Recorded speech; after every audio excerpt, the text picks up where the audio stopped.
네, 이번에는 KBS 충주 스튜디오 연결해서 북부권 소식 살펴보겠습니다. 박찬성 아나운서 전해주시죠. 네, 충주입니다. 농촌 지역 곳곳에 영농 폐비닐이 수거되지 않은 채 그대로 방치되고 있습니다. 폐비닐 처리 시설이 턱없이 부족한 데다 수출길까지 막히며 해마다 6만 톤가량의 폐비닐이 그대로 쌓여가고 있습니다. 이규명 기자의 보도입니다. 도로 옆에 영농 폐비닐이 수북이 쌓여 있습니다. 일부는 바람에 날려 나뭇가지와 전선 위에 매달려 어지럽게 나부낍니다. 인근 하천 주변에도 폐비닐이 성인 키 높이만큼 쌓여 있습니다.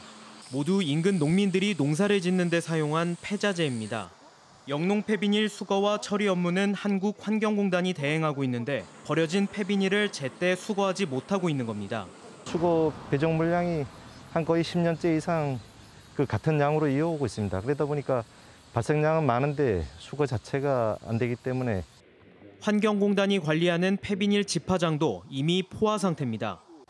이곳에서만 17,000톤이 넘는 영농 폐비닐이 산처럼 쌓여 있습니다. 환경공단이 정한 적정 보관 용량의 2배를 훌쩍 넘는 양입니다. 해마다 발생하는 영농 폐비닐 31만 톤 중 환경공단과 민간업체가 수거해 처리하는 건 25만 톤에 불과한 상황. 코로나19 등의 여파로 해외 수출이 막힌 데다 국내 폐비닐 재활용 처리 시설이 턱없이 부족하기 때문입니다. 충청권 같은 경우는 폐비닐 재활용 처리 시설이 아직은 없어요. 이송해서 좀 먼 지역으로 처리를 해야 되다 보니까 그래서 좀 적체가 되는 부분이 있습니다. 해마다 6만 톤의 폐비닐이 농촌 곳곳에 쌓여가고 있지만 뚜렷한 해결 방안을 찾지 못하면서 올해도 폐비닐 대란이 반복되고 있습니다. KBS 뉴스 이규명입니다.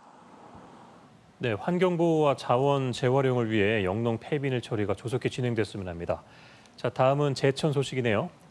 네, 제천 비행장의 폐쇄를 촉구하는 범시민위원회가 출범을 했습니다. 제천 비행장 찾기 범시민위원회는 오늘 제천시청에서 발대식을 열고 군용시설의 기능을 상실한 제천 비행장을 폐쇄하고 시민의 공간으로 조성해야 한다고 촉구를 했는데요.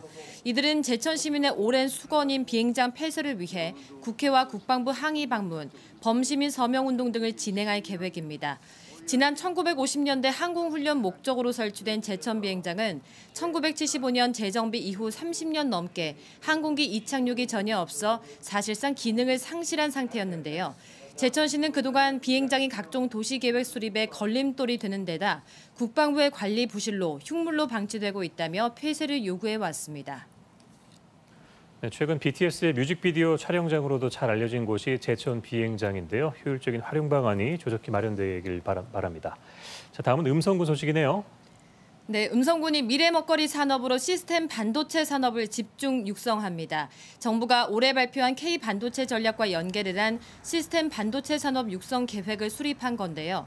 음성군은 정보를 직접 해석하고 자동으로 처리하는 시스템 반도체를 미래 산업의 핵심으로 보고 연말에 준공되는 상호 일반 산업 단지를 시스템 반도체 특화 단지로 조성하기로 했습니다.